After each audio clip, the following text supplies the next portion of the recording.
Salut à tous, j'espère que vous allez bien, j'espère que vous passez un super week-end. On va trouver des trades aujourd'hui sur les altcoins, on va parler du Solana, on va parler de 3 coins qui sont vraiment très intéressants et il y en a d'autres, je suis aussi en position. Donc on va checker ça, j'espère que cette vidéo vous plaira, on est parti. Crypto, million.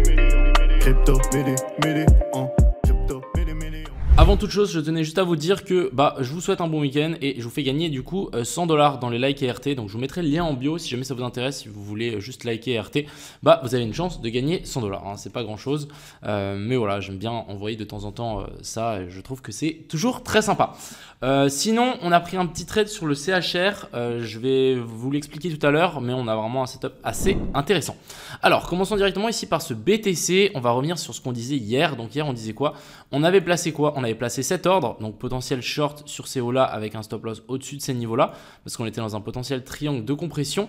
Alors, personnellement, moi, ce short, je ne l'ai pas pris, étant donné qu'on n'a pas d'inversion structure. On n'avait pas eu un truc clair hier, donc je ne l'ai pas pris. C'était juste pour vous montrer, mais pour le moment, s'il y a des gens qui l'ont pris, il se passe plutôt très bien. Donc, déviation vers le haut, et là, on est en train de rechuter. Mais comme je vous ai dit, on est dans une zone de compression, donc c'est difficile de savoir exactement dans quel côté on va partir. On est d'accord qu'on est venu rechercher la zone d'OTE de toute cette baisse, donc exactement ici, on s'est bien fait rejeter par cette zone-là, donc très bien, rien à dire par rapport à ça. Mais si on regarde ici en low time frame, mine de rien, on a quoi? On a une structure haussière qui est bien valide. Ici, on nous fait un nouveau plus haut. Donc là, on peut considérer ça comme un COS. Et ensuite, ici, on redescend. On est venu chercher la petite zone de fair value gap. Alors, attends, juste passer peut-être en H1. Je pense que ça sera plus clean. Mais on a la petite zone de fair value gap ici en H1 qui, pour le moment, résiste et qui maintient le cours du BTC sur ces niveaux-là. Et clairement, on est dans la zone d'OTE de ce niveau-là. Vous voyez qu'on est pile poil sur la zone des 705. Donc, on est dans une zone de compression. On ne sait pas exactement dans quel sens ça va partir. Moi, je dirais qu'il y a des chances qu'on reparte vers le haut, mais il y a aussi les mêmes chances qu'ici, on lâche et qu'on vienne récupérer tout ça et qu'on nous fasse une correction un petit peu plus forte, qu'on corrige vraiment tout ce mouvement-là ici en AVC et ensuite, pourquoi pas vouloir repartir et venir chercher ce lot-là. Ça, ce sont pour moi les deux scénarios. Vous allez me dire, oh ouais, mais il y a deux scénarios, etc. Super, merci, tu nous aides de fou. Mais des fois, les gars, il faut savoir qu'on ne peut pas tout le temps connaître la direction. Et des fois, il y a juste des moments où il ne faut pas trader. Comme ici, à mon avis, je pense que c'est une erreur. Pourquoi cette ligne ici est intéressante? Simplement parce qu'on a la zone de fair value gap ici en daily. Et pour moi, ça ferait énormément de sens qu'on vienne la toucher pour ici ensuite avoir un rebond.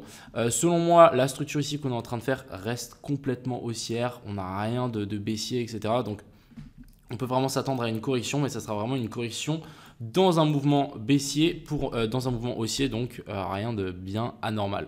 Voilà un peu ce que je voulais montrer sur ce BTC. Après, pas grand chose, c'est le week-end, ça risque de stagner un petit peu assez longtemps là-dedans. Mais ça ne m'étonnerait pas, vraiment qu'on fasse ici un rebond, qu'on vienne chercher ces highs et qu'ensuite, après, pourquoi pas, on rechute plus tard. Là, ça sera plus du tout le même scénario. Mais en tout cas, surveillons la zone ici dans laquelle on est actuellement, voir si on casse ça ou on casse ça. Ça me semble assez logique. Ensuite, du côté de l'Ethereum, alors l'Ethereum, plus ou moins le même scénario que le BTC, même si ici on remarque qu'on est quand même peut-être un peu plus baissier, je trouve. En plus, on a fait ici une petite mèche qui est venue récupérer les hauts. Si on tire notre Fibo de là à là, on voit bien que du coup la zone d'OTE a bien fait son taf. Maintenant, moi je verrais bien quand même un retour dans la zone d'OTE qu'on a ici en dessous. Et qu'on vienne récupérer le plus bas ici, plus ces plus bas là. Et ça nous fera une très très belle correction, un truc très très sain. Après une telle hausse sur l'Ethereum, bim, on vient ici et ensuite on pourra repartir vers le nord. Si on a ça, ça risque d'être très intéressant. Je vais placer mon alerte juste ici. Parce que j'en avais pas et j'ai envie d'être alerté quand on va venir taper cette zone là.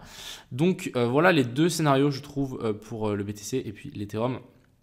Pour le coup je le verrai bien descendre direct. Donc peut-être ça va suivre, on verra. Ensuite, on va parler de pas mal d'alts qu'on a ici dedans, dont le Solana, etc. Alors déjà, on a le WU. Personnellement, moi, je veux prendre une position sur le WU. Ici, on a toujours eu notre petit COS. Donc pour moi, la structure ici est toujours haussière. Là, ce qu'on s'attend, c'est un retour dans ces plus bas là. Donc dans la zone OTE, venir chercher ce lot et pourquoi pas faire un triple tap avec cette zone là. Ça pourra nous donner une excellente zone d'achat sur le WU, donc vers la zone ici des 0,49. Ensuite, ici, on a le jupe, même chose, continuation de la structure. On voit bien que là, on a eu un petit COS et un petit boss. Donc là, ce qu'on veut, c'est une descente un petit peu plus forte. On veut venir rechercher les zones OTE qui se situent juste ici en dessous. C'est pour ça que j'ai mis ma petite alerte. Entre la zone des 57 centimes et 55 centimes. Si on a une inversion de structure ici en low time frame, c'est Gucci. Ensuite, le ape, les gars, punaise, je vous ai martelé le ape. Tout le monde m'a dit, ah, c'est un dinosaure, ça va jamais pumper, etc. Depuis mon call, dans la zone ici OTE, on est sur environ déjà 1 x2. Du coup, moi, je pense qu'on peut encore faire un x2 à partir de cette zone-là. Ah non, on n'est pas sur un x2, j'ai rien dit. On est sur presque... Oui, presque. Allez, presque. Si j'avais pris aux extrémités, on y serait. Mais personnellement, je pense que ici, le hype peut vraiment monter beaucoup plus haut. En tout cas, venir rechercher la zone OTE qu'on a laissée de là à là, donc vers la zone des 5 $, voire même récupérer les highs qu'on a là. Donc, franchement, si vous en avez, holdez-le au maximum. Et félicitations à toutes les personnes qui m'ont écouté et que ça a fonctionné. Ensuite, on a le Solana. Alors, Solana, déjà, on va passer en daily juste pour vous montrer que ça commence à devenir un petit peu plus faible. Ici, vous voyez les grosses mèches de rejet. Souvent, quand on a ça, on se dit, ok, ça risque sans doute de se calmer un petit moment. Donc là, ce qu'on peut s'attendre, c'est une petite redescente. Je voudrais bien venir chercher notre première zone de fair value gap qui est située exactement sur la zone des 125. On va zoomer un petit peu. Je vais vous montrer le scénario qu'on a. Je trouvais ça assez intéressant. Donc, hop, on va passer en 15 minutes. Donc en 15 minutes, on a quoi? On a un petit order block qui est là, qui est plus ou moins la même chose que la zone de fair value gap en daily que je vous ai montré juste avant. Donc nous, on voudrait bien un retour sur cette zone d'order block. De plus, ici, on a laissé clairement un equal low. Donc on veut quand même prendre ces poches de liquidité avant de vraiment repush. Donc moi, je vais tenter ce petit trade avec une entrée juste au-dessus de l'order block parce que je pense qu'on peut largement venir toucher cet order block. Aussi une entrée au-dessus ici de ces lots. Donc vous voyez qu'ici on peut faire un potentiel triple tap. Donc je l'ai placé juste au-dessus. Et l'objectif ici, ça va être de descendre, venir toucher cette zone-là sans notre stop loss bien évidemment. Mon stop loss, je ne l'ai pas mis ici en dessous. Je me suis dit, vas-y, je le mets au-dessus de cette mèche-là et aussi au-dessus de la zone de fair value gap qu'on a là et au-dessus de l'order block parce que ça m'étonnerait qu'on vienne chercher beaucoup plus bas. Mais voilà, l'objectif, ça va être d'essayer de le choper sur cette redescente et on veut faire une espèce d'accumulation ici. Donc c'est ce qu'on est en train de faire à mon avis, accumulation, manipulation ici en dessous et ensuite ici extension et grosse explosion pour venir récupérer tout ce qu'on a laissé ici. Ensuite on a le algo. Alors le algo, je l'ai mis dans ma liste. Pourquoi? Simplement parce qu'on va sans doute casser cette trendline et c'est une des altes qui n'a pas du tout encore pumpé.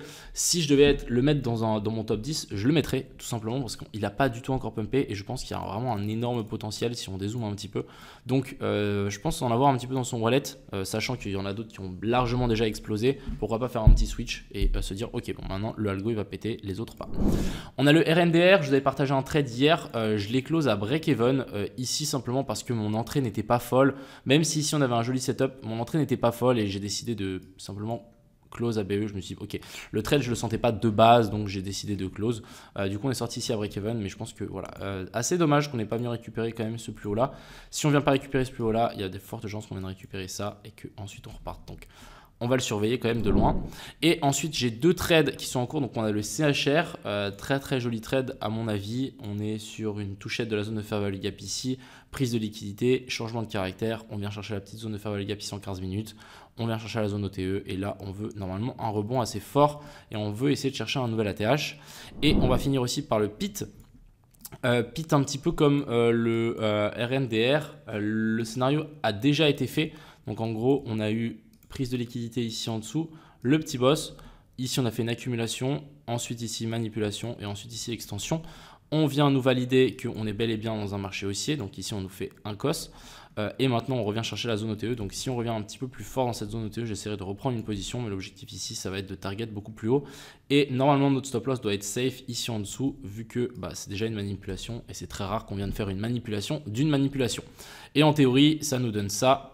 J'ai fait ça juste pour le groupe Crypto Pro tout à l'heure pour bien qu'ils comprennent ce qu'on avait sous les yeux. Mais en gros, on avait petite inversion structure, donc COS, boss, après une touchette de la zone de fair value gap ici long terme. Et ici, on avait bel et bien fait accumulation, manipulation et ensuite extension. Et c'est exactement ce qu'on a sur le PIT. Et je trouve ça plutôt beau. Donc on verra. Écoutez, c'est le week-end. On n'est pas à l'abri aussi de faire des scab moves, etc. Donc n'oubliez pas vos SL. Mais on a des très très jolis setups. Si ça passe pas, je serai un peu déçu quand même parce que les setups, ils sont très très beaux. Voilà un peu ce que je voulais vous montrer aujourd'hui dans cette vidéo. J'espère qu'elle vous a plu. Rapide et efficace comme d'hab. Passez un week-end les gars. C'était un plaisir. Ciao.